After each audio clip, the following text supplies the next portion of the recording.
Happy Thanksgiving from Easier Habits. So I had a dilemma today. Do I go for the saccharine, three things I'm grateful for, or like a generic uh, something I'm grateful for talk because it's Thanksgiving? Gratitude is something that's been well researched and has many positive aspects to it, but that kind of felt cheap, and that's not what I do. I talk to people about business.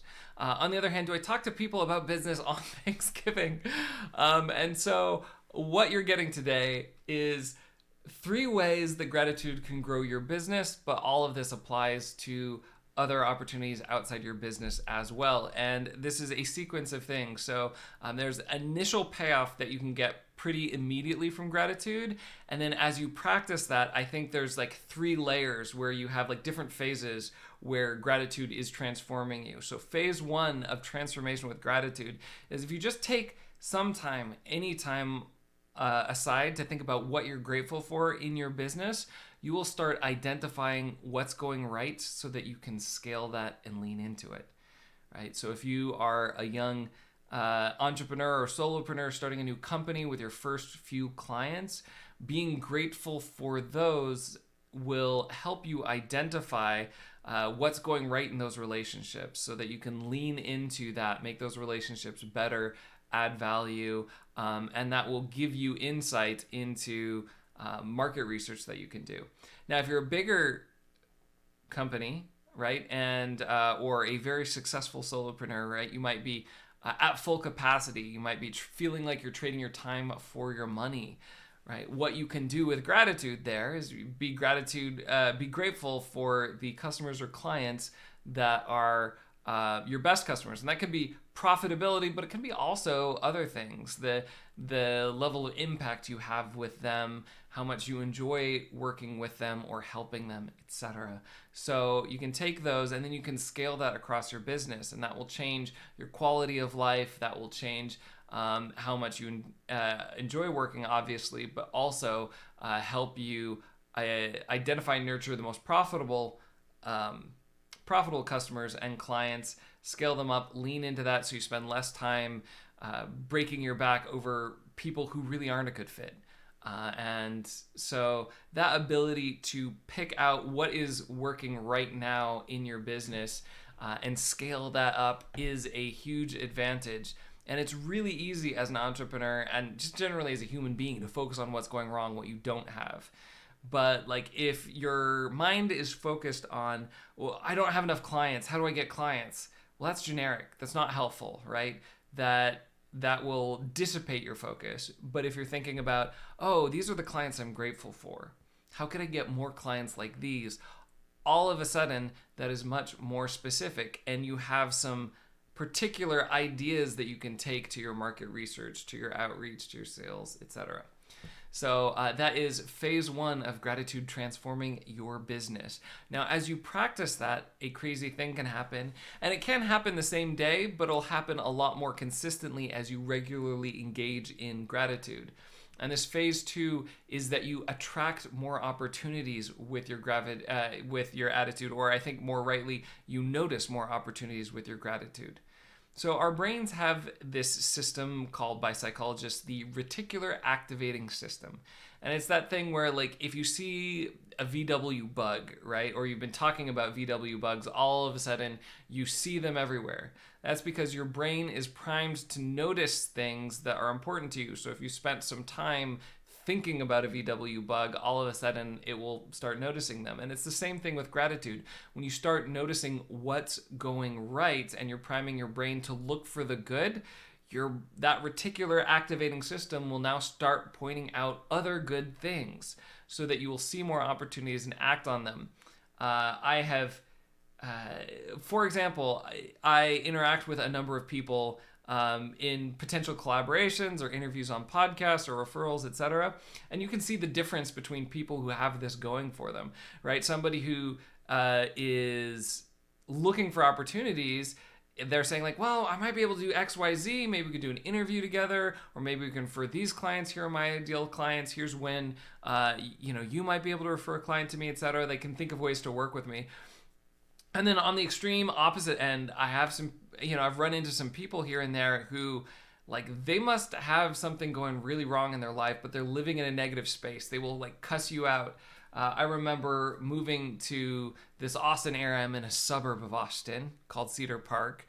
And I was just reaching out to a bunch of entrepreneurs to, build my network and, have more connections locally because I moved here during COVID and it was hard to, like, there weren't usual meetups, etc. available.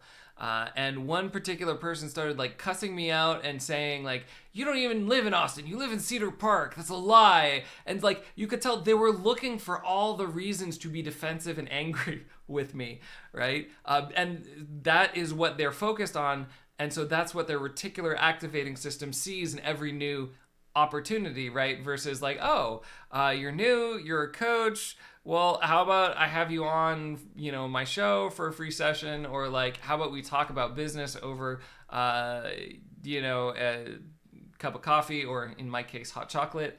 They look for the opportunities, or hey, I see we know these people in common. There's an opportunity there, or like, all right, what kind of people do you work with? I work with similar people. Maybe you can look for those opportunities, right?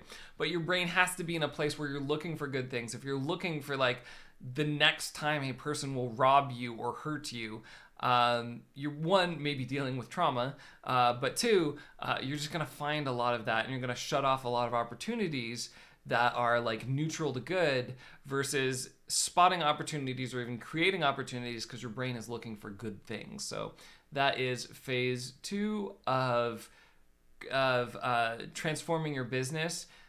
Moves from identifying and scaling the good to finding more opportunities naturally, because that's how your brain works. And then the phase 3, when this really sinks in, a practice of gratitude, then what you see is an increase in your own confidence. So now, not only are you just looking for the good around you, which is what we normally think in terms of like optimism or gratitude, like good in around you, good things just start magically happening around you more. And what's really happening is your brain is just spotting more opportunities and taking advantage of them, rather than like hiding from them or being hyper focused on something that's not working, right? And so like those two things, seeing more good in what already is, and then starting to attract more good or notice more good, bring in more opportunities, creates a world where you feel more comfortable, where you feel that life has a lot more to offer you, that new things coming into your life are likely to be some form of opportunity.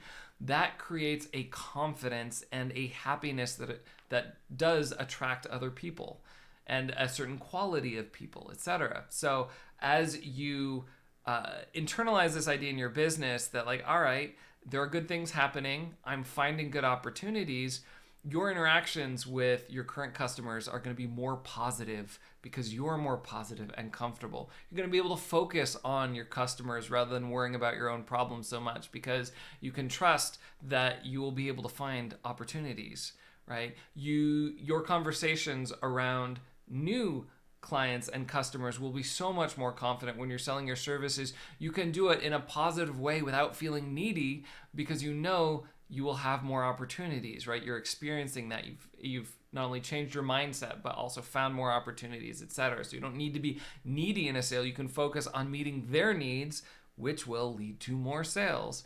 And then lastly, in terms of branding, for example, as you present yourself in your marketing or other spaces as a happy person, as an excited person, as a person who's on an adventure looking and finding for opportunities, rather than a person who's huddled up and afraid and hiding and defensive and grasping, right? As you present yourself in this more confident light, you will be able to attract more people. More people will find you. As I mentioned, these 3 phases, right? The finding the good here and now, the finding more opportunities, and then thirdly, the confidence, those apply to everything. So it's the same thing with your relationships. If you start focusing on what you're grateful for in your relationships, one, your experience of those relationships will immediately change from one of annoyance and frustration, if that's where you're at, or fear, or whatever it is, to one of obviously gratitude, of seeing the good. And then you can lean into those aspects, right? You can focus on that. You can spend more time with the people that you're grateful for, and, show them more love for the things they do that you value.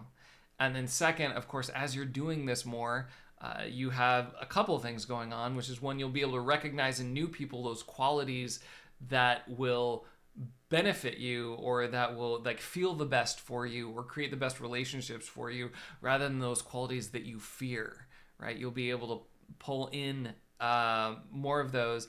And then the other thing is that in your existing relationships, since you're looking for the good, you're noticing it. Hopefully, you're verbalizing that and rewarding people in other ways with, more attention, more presence, etc. You're going to bring more good out of people because they feel rewarded for doing the good things because you're noticing them, right? So you're creating more good, creating opportunities in your relationship. And then the third thing, of course, as that shifts away from frustration with your relationships to gratitude from your relationships, you become a more attractive person to other people. You're having more fun. You're more confident. They want to be around you. So this applies in many domains, not just business, but hey, I'm a business guy. I focus on that. I hope this has been helpful. What I would love for this video to accomplish, and send me a comment below if you have questions about it, or let me know how it goes, is that you take hopefully the happiness that you may have around Thanksgiving and practicing gratitude and then be able to translate that into momentum in your business by intentionally creating some kind of gratitude practice. That can be prayer, that can be meditation, journaling is great. All of those practices very often can involve some form of gratitude. That can translate into thanking people more often, just a practice of intentionally thanking people more often. Another great gratitude practice. But whatever it is, take that holiday glow, which I hope you're having. I know some of you are having stressful holidays. My heart goes out to you. But certainly, even if you are having a stressful holiday, the finding things to be grateful for is only going to make it somewhat more bearable, somewhat better. So I wish for those of you having a stressful holiday that you can find a little bit more peace in that gratitude. And then the extra difficulty, the challenge, it's like gratitude weightlifting when you're learning to be grateful during stressful circumstances, right? That workout you're giving yourself by being grateful, I hope you carry that into your business again, and the strength of your gratitude helps transform your business. So thank you for sharing a little bit of time with me during this video. You can check out the Easier Habits live stream. We do that 8 a.m. Just about every weekday. Obviously, Thanksgiving is an exception with this recorded video. And it's usually me and Meg, my wife, who does communication coaching. We do a business tip. We do a live behind the scenes look at our strategy and how we're building that and tweaking that. And it kind of turns into an informal coaching session with me and Meg. And then I end up with a business tip.